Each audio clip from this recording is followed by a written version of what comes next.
Dan bahkan dalam sirah Nabi diceritakan, dalam sejarah Nabi diceritakan bahwa seorang ibunda Sayyidah Khadijah, atau yang dikenal di Indonesia itu dengan bahasa Siti Khadijah Al-Kubra binti Khuwailid.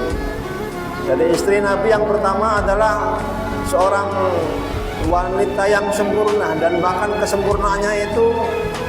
beliau tetap menjadi istri yang sangat setia mendampingi Nabi. Ya. Suatu hari nanti ketika Nabi itu pulang dari berpergian dan Nabi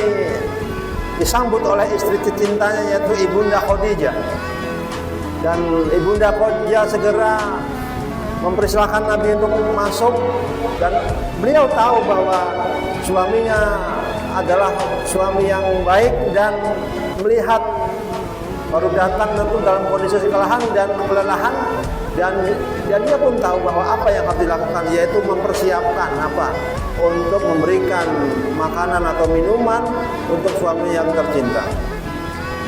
Bapak Ibu hadirin yang dirahmati Allah, dan ketika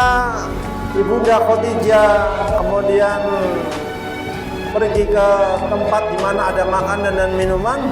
maka sebelum atau selagi Rasulullah menunggu datangnya istrinya, maka datanglah sang raja malaikat yaitu Jibril alaihi salam yang menemui Rasulullah Shallallahu alaihi wasallam dan berkata kepada beliau, "Wahai Muhammad, sampaikan salamku kepada istrimu Khadijah bahwa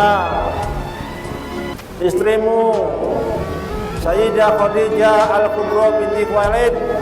itu mendapatkan salam dari Allah Subhanahu wa taala,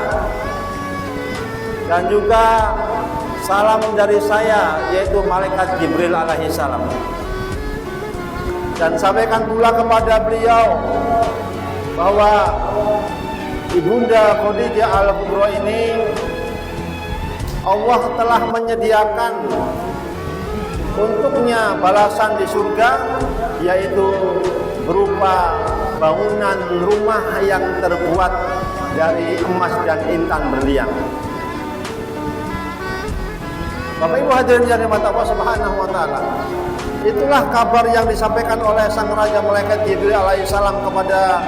Rasulullah Shallallahu alaihi wasallam, bahwa beliau mengabarkan kepada istrinya tentang balasan seorang istri yang setia mendampingi suaminya sampai beliau sendiri meninggal,